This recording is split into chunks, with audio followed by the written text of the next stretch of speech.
Ramadan.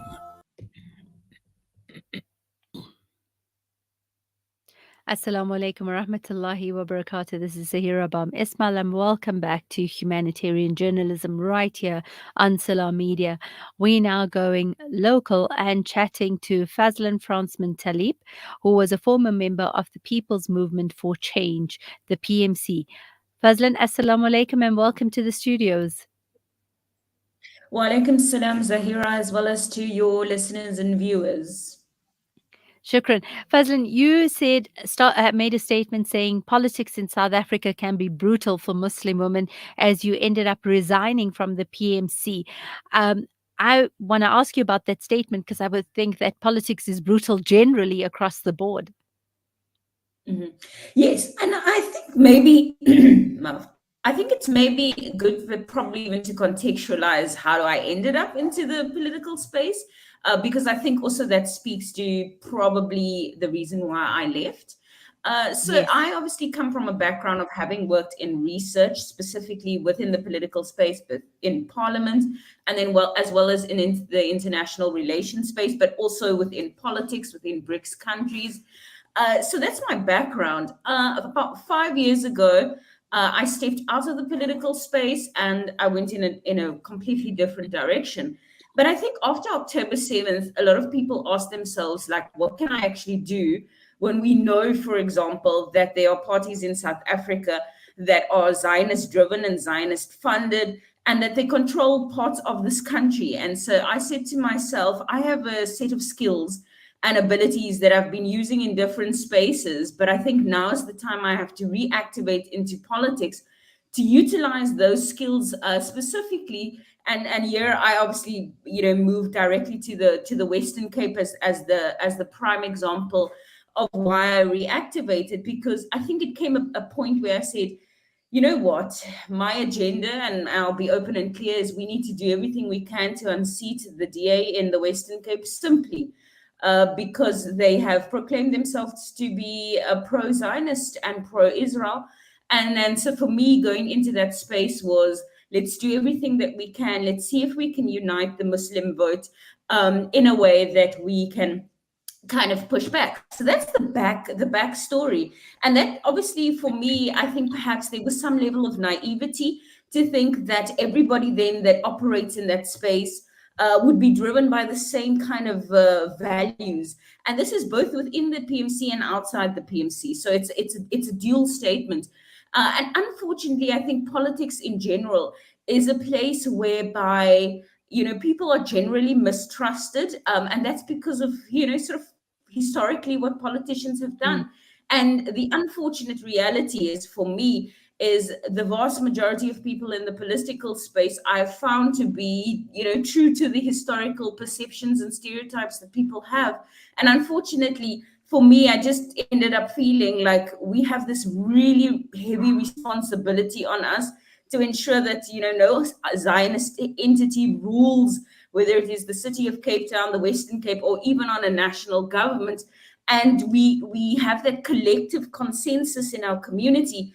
And then when you try to push that kind of narrative into certain spaces, in the political space and outside the political space, it's a harsh backlash. It's a harsh backlash even from our own community that are in the political space. So yeah, I'm not talking about supporters and those type of things. I'm talking about other political parties in the space that are Muslim. And for me, I've found not necessarily Muslim parties, but individuals in different spaces, and you just think to yourself, when you enter the space, I would like to believe that you have to operate as if you're Muslim first, right? That it seems to be the most logical thing that would happen. And unfortunately, I've just felt that politics ends up taking politics and the ideology around whether it is a political party or one's ambitions or all of those things end up taking precedence over the goal we're trying to achieve. And obviously the goal here is one, for me personally, that was what it was, is one, we need to do everything we can to unseat the DA in the Western Cape, because they've said that there's no genocide in Palestine. And over and above that, there's obviously huge problems with the manner in which they deliver services in the Western Cape. The privileged get, the underprivileged don't. So for me, I thought that, irrespective of political party, we could unite around that agenda and make sure that we push back any sort of Zionist influence. I think I was naive, perhaps, in terms of assuming that we could all unite around that banner. I think that's the Mm, first thing, and I still think the second thing is when you're a Muslim woman and even somebody that proudly wears the niqab, it is a difficult space. And I always knew it was going to be a difficult space, so I don't think that one can expect it not to be a difficult. But I think the hardest part is it when it comes from your own community. I think that is where, this is how I always say, I said this in the last week, I said this is how the Zionists win. Because we cannot stand united. We're trying to unite, but we cannot stand united in our agendas because there's all this, whether it is ego, whether it is, all of these things playing out. And at the end of the day, then when we are disunited or not united, the Zionist mm, entities end up still being in power. They end up still winning because they are very clear about their agenda. So for me, I yeah. think it's a very difficult space for a Muslim woman, most definitely. And I say to my team, which is made up of hijabis, fully hijabis in terms of not just the headscarf, but in their dress code. And I say to them, you know what? We're like the tip of a spear when we enter into different spaces, because the tip of the spear actually gets the most impact in terms of, whether you take up issues or whatever it may be. And so we have to be prepared and know that that is our reality. But it also takes a toll on you. I think that if you are, a woman that is married, that has a family, there's a lot of sacrifices you end up making that people don't realize that you do. And those things also take, a large strain on you, because you're always trying to juggle. We have this agenda that we're trying to achieve because it's not about political position. And then on the other side, you have responsibilities that you have to see to. And it's really a big tug of war, I think, as well. That's it. And the one thing, as I stated at the beginning of the interview, is we know that politics is just not the cleanest space to generally be in. And many enter into the space thinking, I'm going to be able to make a change and make a difference. But it's layered with years of compromising your values and your principles and your beliefs. And I think, anybody in that spectrum should be well aware of that. So, Fazla, my question to you is, you entered this saying that you felt you wanted to use your voice for a specific cause, you wanted to push a specific agenda in mind, and then now with you leaving, somehow your voice has been more promoted, with you actually leaving the party than you being in the party. What is your view at the moment, or where you currently are? I know you have said you won't be joining any other political parties, but where are you currently, and what are you planning to do with the space that you currently have? So the interestingest thing is, before I left the PMC, I wrote an op-ed which speaks about the power of the Muslim vote. So I work in the research space, and I've also actually always been somebody that works in the background. So even for me, in terms of the PMC being elevated, and I'm very grateful to the leadership of the PMC in terms of the elevation that they gave me, recognizing obviously my abilities and skills, and my ability to contribute both to the discourse, as well as to, obviously being very high on their list, national list to parliament. And so there's some level of acknowledgement that I obviously have to give to that.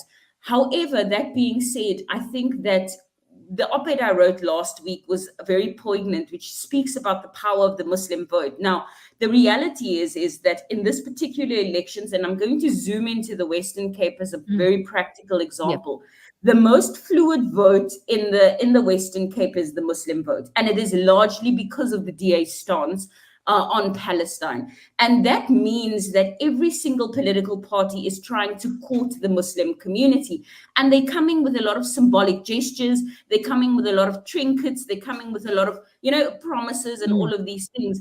And so the op-ed really centered around this need for us as a community to have a honest conversation about who is actually coming here to fool us, and who's actually coming here to and authentically takes positions that are both important to us internationally, but also locally. And that Mm. even taking those positions is not a means simply to get our votes, but that it is a lot deeper and a lot more important. So that op-ed went out and it went viral. And from there, and this was now after the resignation, I said to my team, one of the things that we need to do is we need to now make sure that we actually go to the ground.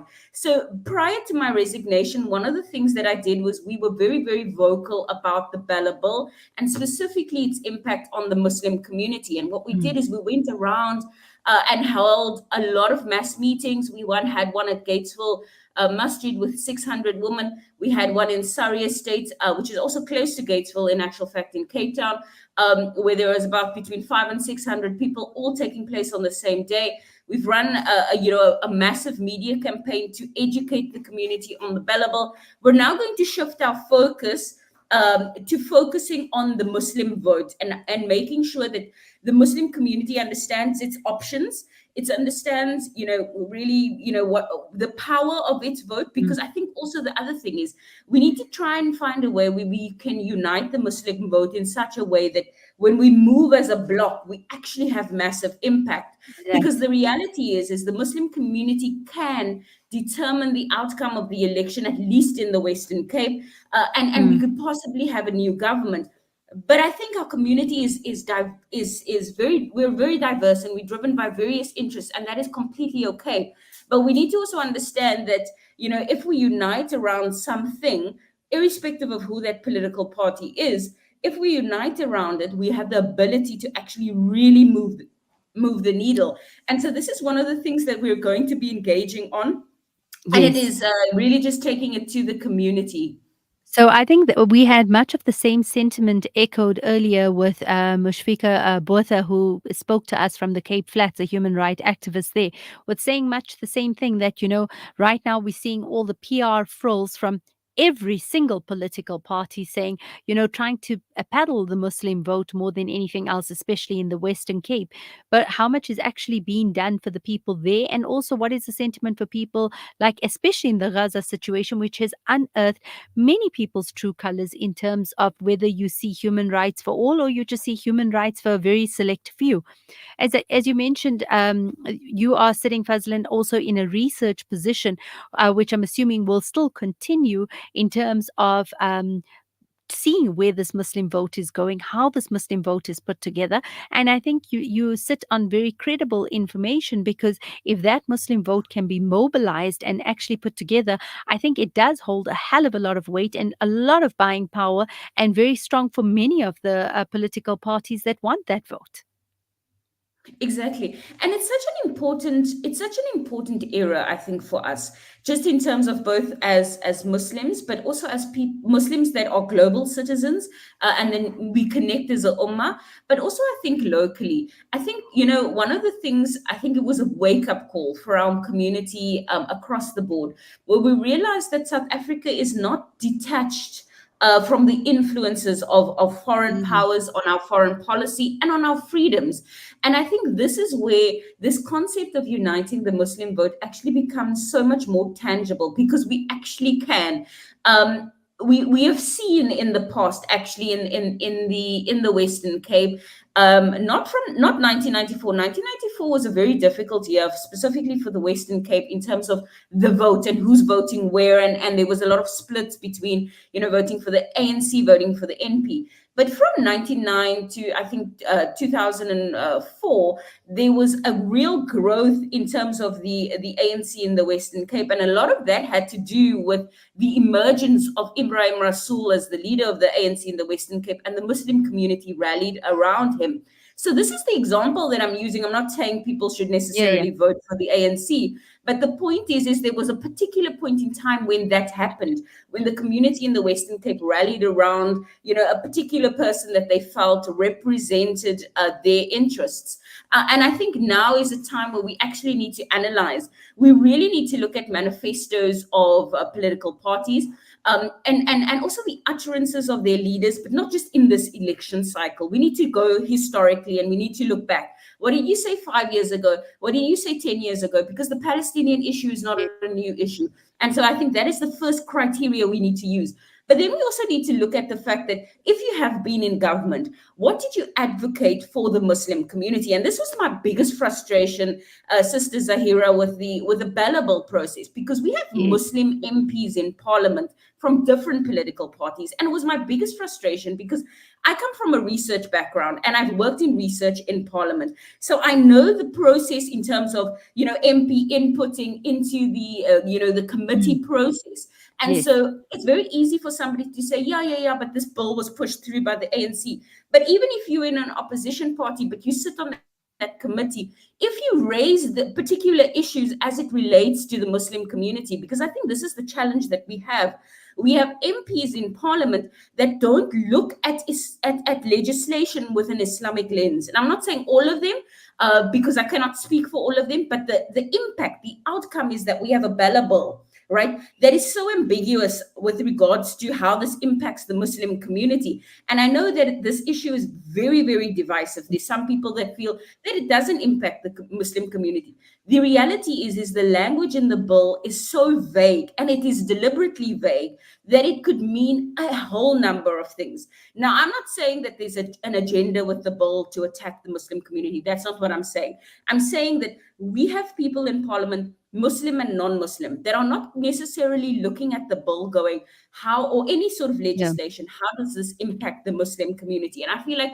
this has to be the criteria that we use when we send people to parliament, because that's what the process that we're doing now is. When we as Muslim community people, we're sending the people to parliament to represent us, we have to ask the question, are you looking at this with an Islamic lens? Yes, we live in a diverse country, and we need to. You're not just an MP or a representative of the Muslim community, but when legislation comes across your desk as a Muslim, you need to look at it with a Muslim lens. And so that's, I Yeah. think, something that we really, really require in our political discourse, and our community needs Absolutely. to actually ask those questions. Fazlin, I definitely wanted to go more into the Bella Bill with you, and unfortunately, we are short on time with that. But shukran so much for joining us on air. I think, as I mentioned, the political spectrum is never an easy one to navigate, but I think we look forward to seeing what research you're pulling out in terms of the Muslim vote. And I think, with regards to the Bella Bill, as Fazlin had mentioned, it's actually not just a Muslim issue; it's any religious community's issue. And when you have parties that are not representative of many people in this country, then we need to look at properly at the manifestos of the parties that are willing to represent every individual's outlook and position, especially when it comes to bills that are being passed like this. Fazlan, I think we'd love to have you back to discuss the Bella Bill at a later stage, but shukran so much for joining us on air, and we wish you the best of luck as the months ahead come through. Shukran. Assalamu alaikum. Shukran so much. Wa alaikum salam wa rahmatullah. That's Fazlin Fransman-Taliep, the former member of the People's Movement for Change, letting us know in terms of the Muslim vote, the strength that it holds, as well as information behind the Bella Bill. And unfortunately, due to time constraints, we haven't been able to get into that a lot, but we look forward to chatting to her in future about that. We'll be taking a quick ad break and then into the last segment of the show.